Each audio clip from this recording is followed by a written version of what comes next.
playing some Mogwai. Ain't nothing wrong with Mogwai. You know, ain't nothing wrong with just a little post-rock.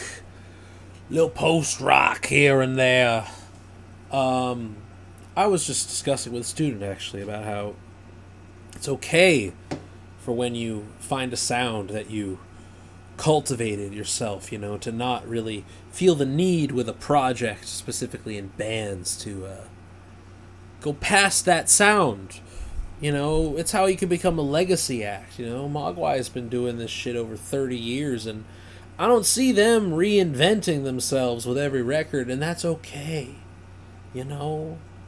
So as long as what you do first time around is an original idea, you can stick with that idea. It's yours. Even you might people might start emulating you, but it don't matter. You're the progenitors of it. It's okay. You made it up.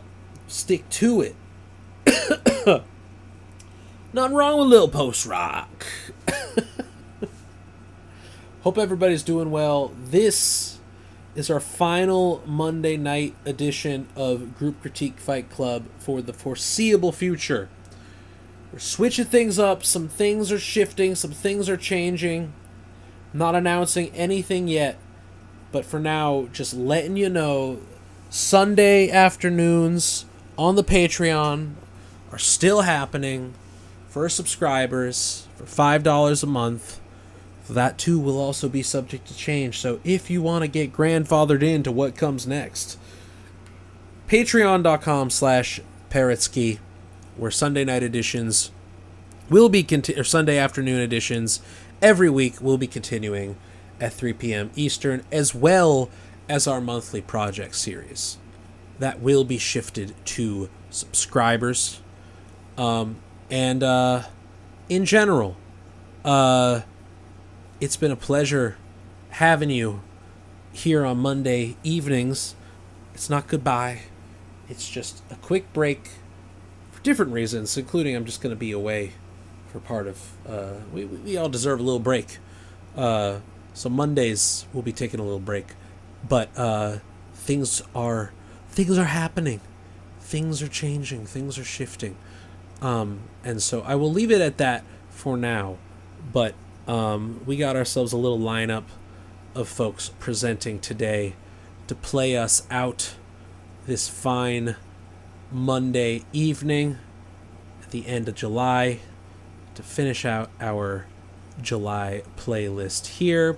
And our playlist, as you know, hosted by our good friends at Tape Trade, who've been supporting us on our Monday night streams all year, getting our guest artists paid a little scrap, giving me a little scrap to make things happen, to keep things going. We very much appreciate our friends at Tape Trade for supporting our Monday night streams, and we will continue our collaboration in other ways in the future. But all I'm gonna say for now. But we got some tracks from folks. Oh yeah, sign up for Tape Trade. You know the deal. Lossless in-browser streaming, file sharing, playlist making, playlist collaboration services, in-app and in-browser. TapeTrade.io. Given our little two weeks free promo link in the show notes when we go off stream and post this up as just audio only later on. But for now, we are getting into it this evening with some tracks. Got a nice full playlist here for July. And by the way, full archive of all of these streams staying online, of course. And so are the links to these Tape Trade playlists, where you can stream them all without having to listen to my dumb ass talk. You can just listen to the music. And I always include the links to that in the show notes as well. So by all means, listen on there, man. Shout outs to Tape Trade, holding it down for us. I'm going to keep these links as download off for now, unless people want to chime in. People have participated that don't care if I put their links up as downloadable or not. But for now, everything is download off, just stream only on app, in browser, etc., etc. Whoo woo woo. You know, I need to blow my fucking nose before we start. You're gonna have to give me 20 seconds.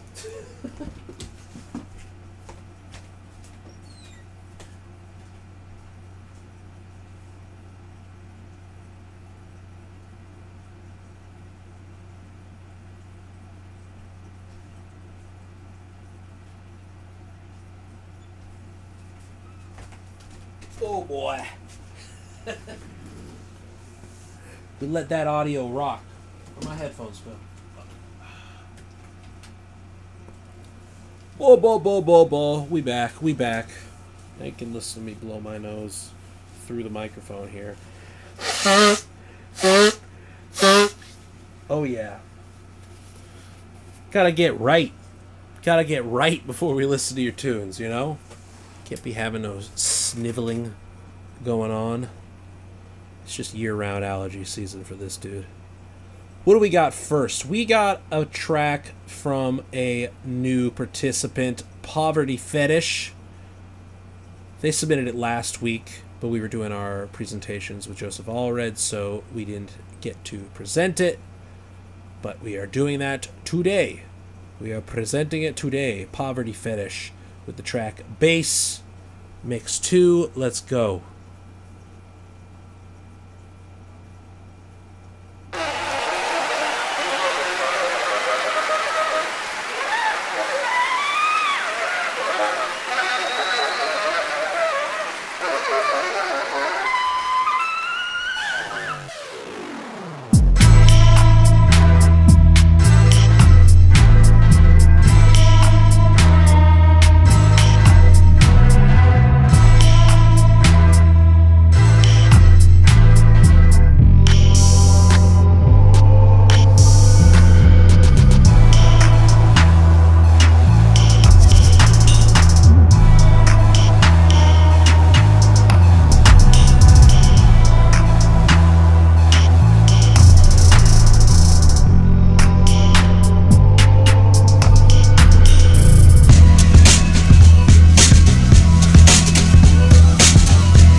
All right.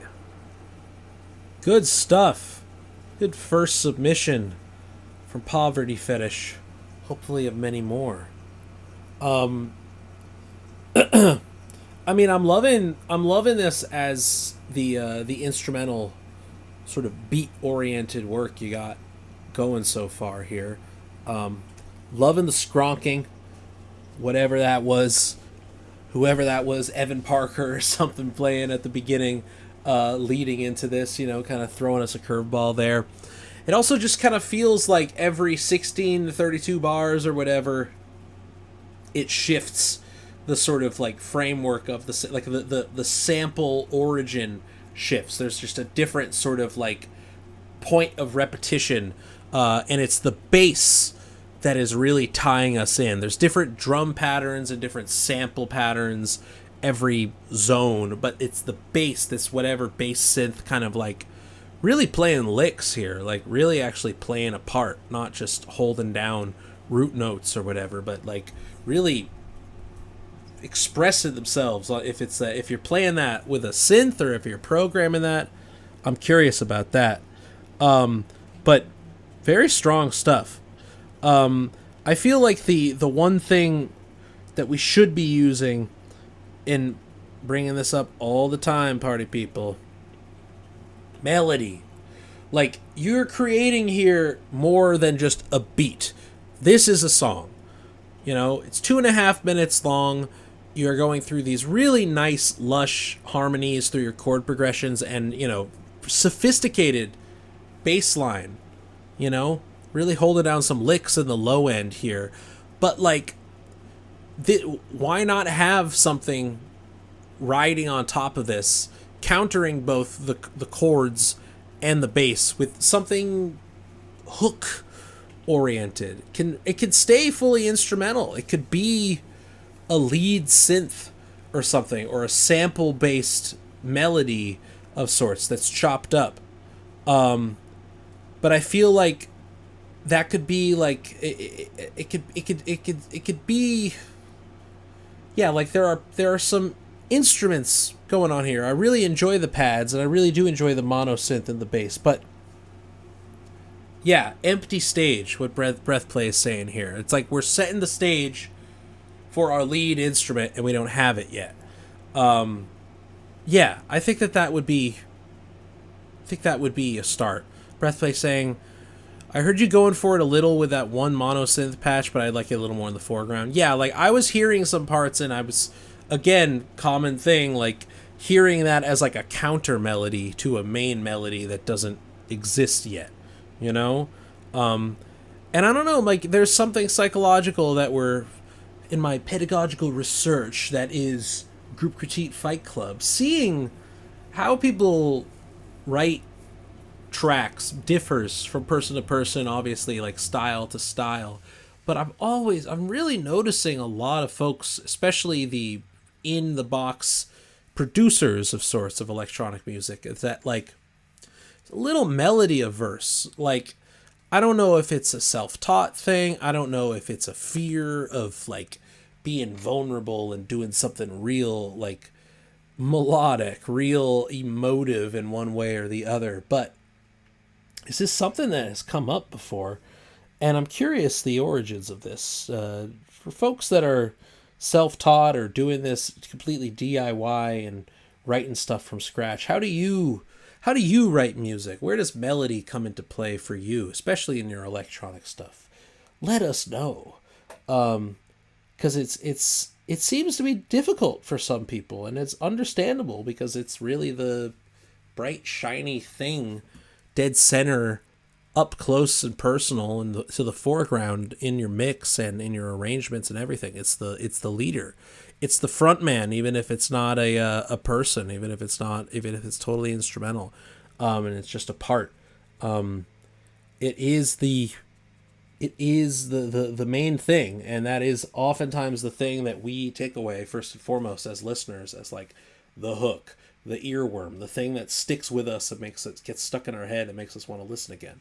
You know, not easy, that art of melody writing, but it's very important.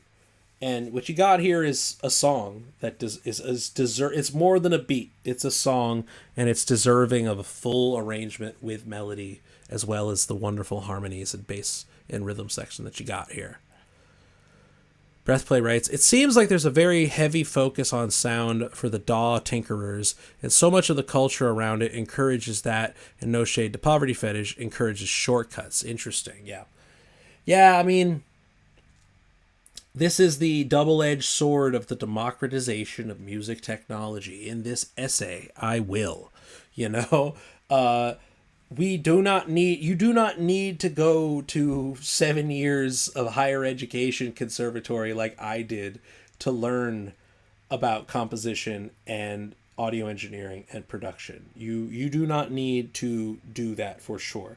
But certain elements of my education grounded me the rudiments of like framework and composition and form and arrangement and things like that. And so this idea of harmony versus melody, bass versus harmony, drums versus bass, these are all like bread and butter things that I guess were forced on me early on that might not have been forced on you, the DAW tinkerer, early on in your progression as a composer and producer and stuff. But that doesn't mean you can't get into it, especially if we are writing songs. I am not talking about the composers out there that are working in avant-garde or experimental sort of backgrounds here, in which the rules could be thrown out, not necessarily, but compared to the song structure, it could be a bit more open-ended, in which ideas of melody and harmony are questioned. What are they, right? But in cases like this, we have chord progressions, we have harmonies, we have a bass line, we have a 4/4 beat, all high quality stuff. This is a song. We are working within a songwriting framework, and it is deserving of the full package. We cannot have bread without butter. We need melody to counter or to float over our harmony. So there you go. Poverty Fetish. I hope that was somewhat helpful. Maya says, every time the vocal sample or tinkly piano bits came in, it was a bit more noticeable how not bright and in the forefront those were, which makes me assume that this was a beat with a missing main melody element. But I think if you remixed with those higher frequencies just coming more, sure, okay, interesting. Not just a change of arrangement, but change in the dynamics in the mix to bring out more melodic things. I still think we need something written that is hook oriented, is a bit more in your ear, stuck there. But different ideas, good stuff, everybody. All right, thanks, Poverty Fetish. Who we got? We got Mikita. They write to us, here's one of the 2 tracks I'm trying to put together now, made out of sounds sourced in Pielate, my Vilnius neighborhood. Raw material, and I've been seeing you, Mikita, online. You've been going out field recording, going out sample hunting. I love to see it. We love to see it, folks, don't we? Raw material for this one is a recording made on one hot summer day in an apartment block courtyard with a bit of delay applied to it live. Vocal samples are part of the soundscape, radio or TV playing from an open window, also featuring local sparrows, flies, in particular annoying mosquitoes. Sub bass is wind pitched down. Nice. Won't be able to join the live stream tonight. We'll listen tomorrow. No specific questions. Love to hear any comments on both mix and composition, and you will receive them, my friend. Pilate Summer by Mikita. Let's go.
Very nice. Very much enjoy the soundscape composition we got going on here. Um, really great sources of materials, you know, like finding like weird little melodic fragments of samples. I'm just like hearing the radio or the TV, like you said, nearby. Like there's like little instances of like noticeable music coming through here, you know, sourced music, that I thought was really charming, and it has this surrealism, but still like urbanist sort of soundscape. Like it does sound like we're inside the city. I'm wondering if that was do you think that was my CPU that was clipping that there on that digital clipping sound, or if that was intentionally put in this mix here. I'm just gonna like go back slightly again and just like see if we're hearing that. If that was that just me? Was that the file? Was that or is that like actually built in here? Yeah, see, it's happening from the start now. I think it's my it's my CPU, dog. That's great. I love that. Let's fucking actually my CPU is kind of low right now. Let me just restart. I'm just refreshing the page here. Okay. Y'all were hearing that too. Okay. So yeah, it was coming in on your end too. Okay, cool. So let me just, if that's the case, because it really only happened in that final segment of it, I kind of want to play it again, just the second half. Oh, come on. Really? It's still happening? I gotta restart the browser. Ugh, hold on. Hold on. Technical difficulties. Always a fun time here on live television. Right? That's what this is. Yeah, my CPU isn't crazy at all. I don't understand. Let's fucking open that shit back up. Let's open up that tape trade. Should still be logged in. Sorry about that, Makita. Sorry about my computer being dumb. We're still streaming though, right? Yeah, shit. I gotta open up the fucking... I gotta open up the chat. Hold on. Let's listen briefly. Where'd it go? Where'd you go?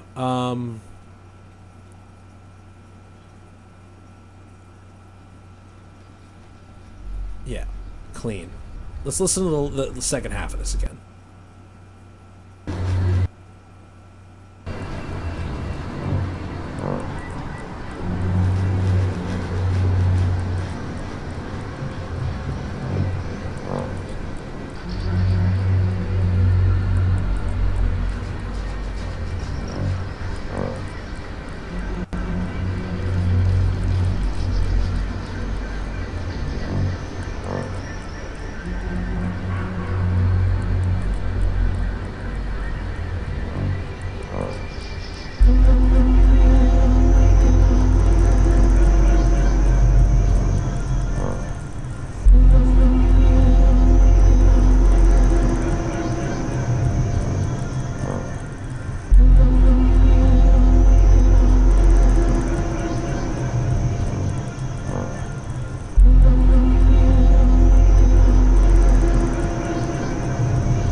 Much better.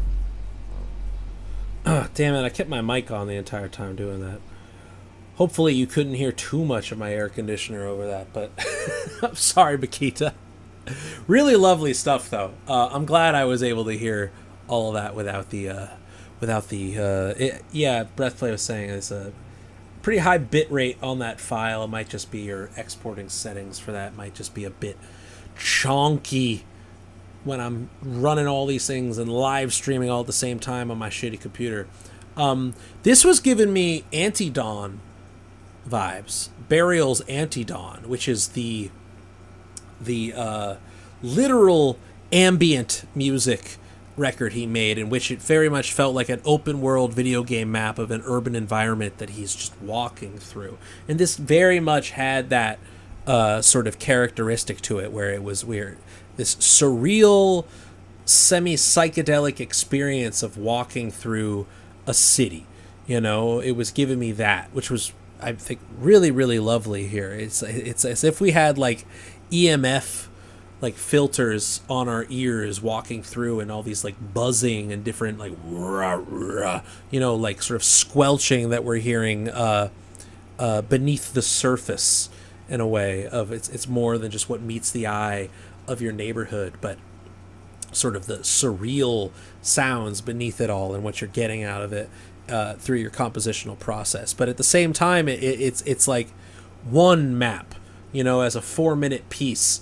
I would love to hear a continuation of this, you know, this sort of this piece as you have as either a longer form piece or as a series of maps, like this neighborhood just being one of them in the city. But like, how would you reflect to a different neighborhood in the summer? You know, a one that's like strikingly different from yours, or at a different time of day that you're recording these sounds, or a different season, you know, not just summer. I'd be curious, you know. I think that like I'm very much encourage. I love to encourage more